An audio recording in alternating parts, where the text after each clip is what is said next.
Assalamualaikum warahmatullahi wabarakatuh. Alhamdulillah. Alhamdulillahirabbil alamin. Alhamdulillahilladzi arsala rasulahu bil huda wa dinil haqq liyudhhirahu 'ala dini kullihi wa kafa billahi syahida. Asyhadu an la ilaha illallah wahdahu la syarikalah wa asyhadu anna Muhammadan abduhu wa rasuluh.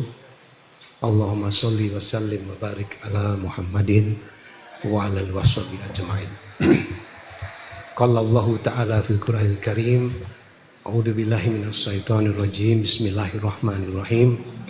Ya ayyuhalladzina amanu ittaqullaha haqqa tuqatih wa la tamutunna illa wa antum muslimun.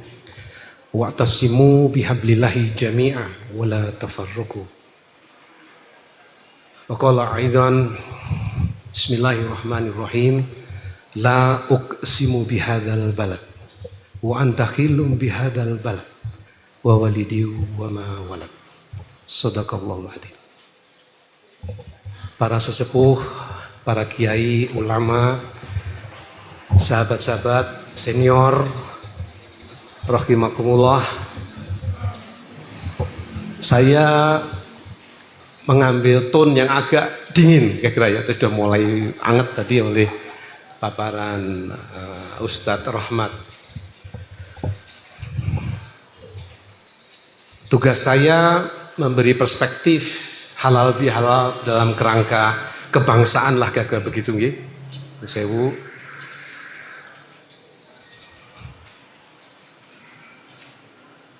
Jadi kalau kita perhatikan dinamika yang paling mutakhir yang tadi disampaikan oleh Ustadz Rahmat soal Inpres nomor 2 Bang Ustaz tahun 2023, tentu ini merupakan satu upaya membuka luka-luka lama, ya. Istilahnya itu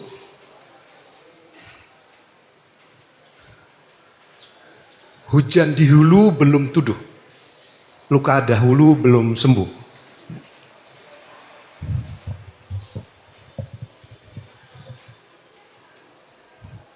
Kita ini keluar dari Ramadan sebagai mutakin, itu antara lain salah satu sifatnya orang mutakin itu adalah wal kadiminal ghaidha wal afina 'anin nas wallahu yuhibbul muhsinin.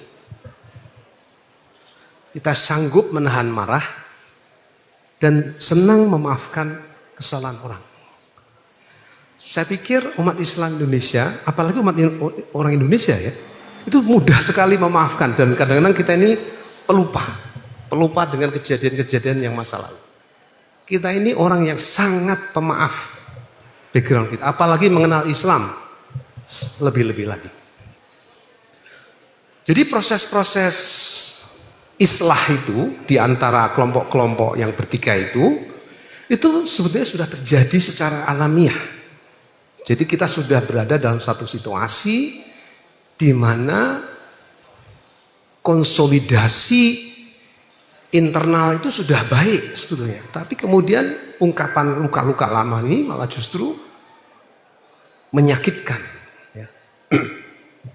Bisa menyakitkan. Ini tentu dalam menghadapi tantangan ke depan itu kurang menguntungkan, ya. Dalam satu teori namanya teori regional creativity theory, teori kreativitas wilayah, ya. Sebuah wilayah itu akan kreatif apabila dipenuhi 3 syarat.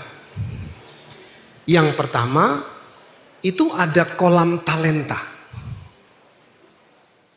talent pool. Jadi ada kelompok anak muda terutama yang terdidik dan terlatih, apalagi dia berakhlak mulia, ya. Itu syarat yang pertama, supaya daerah itu menjadi kreatif. Kreatif itu artinya tidak menghantungkan hidupnya pada kekayaan alam, tapi lebih pada kekayaan pikiran, ya. Tidak menggantungkan kekayaan dari nambang, emas, batu bara, minyak. Tapi lebih pada kreativitas pikiran. Yang kedua, itu ada infrastruktur, terutama infrastruktur teknologi. Yang terakhir, yang penting itu ada toleransi. Toleransi itu adalah kemampuan untuk memahami perbedaan-perbedaan. Terutama perbedaan-perbedaan yang bersifat primordial. Apalagi cuma perbedaan pikiran. Perbedaan primordial aja bisa diakui kok. Apalagi perbedaan pikiran. Kita kan tidak pernah minta jadi wong Jawa, wong Madura, wong Arab, wong Cina. Tidak pernah kita minta jadi orang semacam itu. Tapi kita dilahirkan begitu saja seperti ya jadi wong Jawa, wong Cina, wong Arab. Dan itu tidak pernah kita persoalkan. Dan memang Islam tidak pernah mempersoalkan itu. Dan kalau kita perhatikan ratusan suku di Indonesia ini itu bisa memahami konsep bangsa Indonesia setelah mengenal Islam. Jadi Islam itu satu prinsip-prinsip mindset yang melampaui sukuisme, melampaui Jawaisme, Sundaisme, Bataisme, Bugisme dan seterusnya.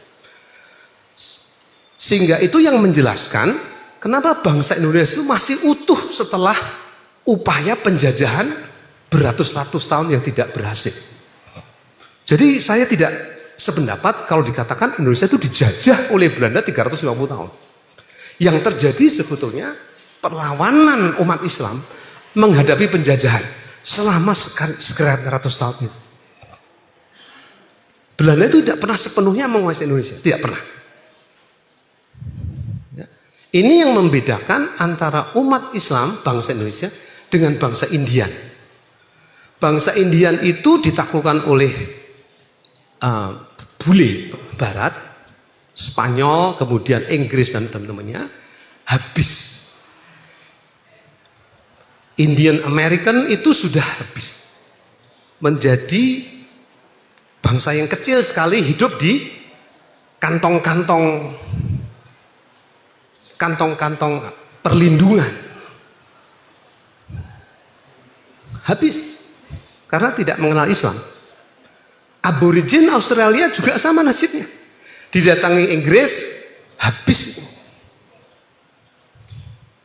Karena mereka gagal melawan penjajah. Indonesia tidak seperti Aborigin dan American Indian. Itu justru karena kita mengenal Islam, dan Islam itu dianut oleh berbagai macam suku yang tersebar di seluruh Indonesia.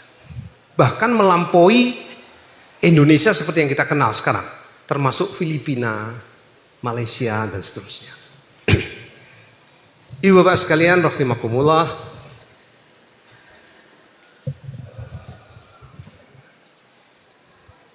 jadi kita melihat tradisi halal bihalal ini, dan tadi saya sertakan satu mukadimah yang saya kutip dari surat Al-Balad.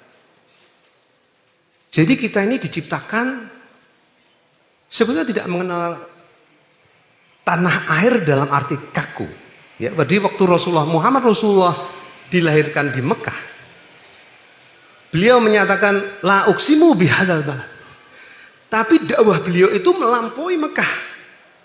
Jadi dakwah itu tidak bisa dibatasi oleh garis-garis geografi yang itu konon bikinan penjajah.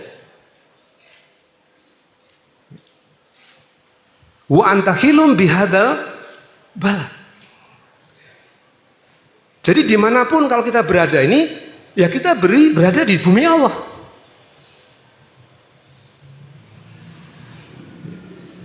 Jadi jangan sampai nationalism itu terlalu berlebihan dan dia menjadi semacam glorified tribalism, sekuisme yang dibesar-besar.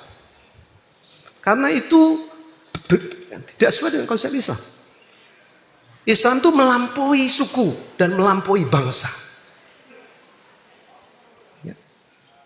Jadi saya kira ini jadi betul bagaimana kita memahami kebangsaan kita itu dalam perspektif ini, karena kita bisa memahami konsep bangsa Indonesia Karena kita telah mengenal Islam sebelumnya. Ya.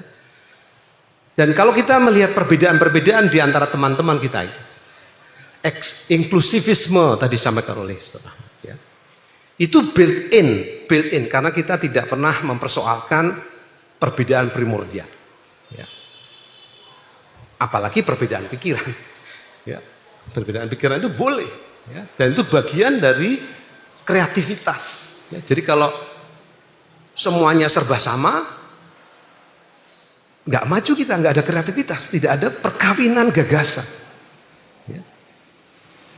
Tentu ada koridornya, ya, koridornya jelas di dalam ajaran Islam itu koridornya sangat jelas. Ya. Tidak boleh melampaui koridor-koridor syariah, tidak boleh. Ya. Jadi koridornya jelas, tapi seluruh pikiran dan perbedaan itu bisa berkembang.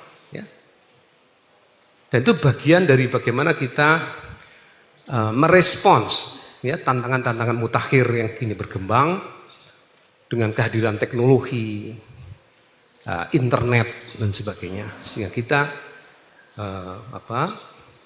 bisa bergerak maju dengan tetap mempertahankan identitas kita sebagai Muslim, menyatakan diri kita dan kehidupan kita merupakan satu ekspresi. Ekspresi Muslim itu ekspresi kemerdekaan kita. Karena itu dijamin oleh konstitusi. Jangan sampai ekspresi kemusliman kita itu dianggap sebagai satu radikalisme. Ya. Karena itu dijamin oleh konstitusi. Ya, jadi saya kira dalam perspektif itulah kira-kira kalau kita mengatakan istihlal halal bihalal, ya, artinya kita juga pertama mohon dipahami bahwa ancaman laten kita itu adalah riba, bukan yang lain. Ya. Jadi yang lain-lain itu cuma kamuflase saja. Ya. Jadi kalau dikatakan kita kembali kepada fitrah, karena memang fa'akim wajahahu lidini hanifah. Fitratullahi allati fataran nasa 'alaiha la tabdila li khalqillah. Dzalikat dinul qayyim. Jadi kita kembali kepada agama fitrah ini, terutama agama yang dibebaskan dari praktek-praktek riba. Sehingga kalau kita lihat zakat fitrah itu berarti satu model, ya, model pembangunan kehidupan ekonomi yang dijauhkan dari prinsip-prinsip riba. Dan riba itulah yang menyebabkan terjadinya kemiskinan dan perbudakan. Jadi kalau tadi dikatakan utang kita itu bertumpuk, utang kita itu oleh Pak Misbahun sekarang itu sudah 20.000 triliun. Dan pemerintah itu ambil utang baru untuk bayar bunga. Nah ini kan konyol sekali. Kehidupan riba kita itu dimulai sejak konferensi meja bundar di Den Haag. Pada waktu kita dinyatakan berhutang kepada Belanda dan harus mengikuti konstitusi IMF, harus mengikuti aturan riba. Dan siapapun presidennya, kalau ekonomi kita masih seperti ribawi seperti saat ini, kita akan tetap miskin, tidak pernah keluar dari kemiskinan. Mudah-mudahan pada waktu kita menyatakan kembali kepada fitrah sebagai tanda kemenangan kita melampaui bulan Ramadan, kita segera bisa meninggalkan ekonomi riba menuju ekonomi yang zakati, yang bebas dari riba. Dalam kesempatan ini saya ingin mengatakan taqabbalallahu minna wa minkum, taqabbal ya karim. Mohon maaf lahir dan batin. Mudah-mudahan Allah Subhanahu wa taala menerima seluruh ibadah kita selama bulan Ramadan. Aqulu qouli hadza wastaghfirullahi wa lakum wastaghfiru innahu huwal ghafurur rahim. Assalamualaikum warahmatullahi wabarakatuh.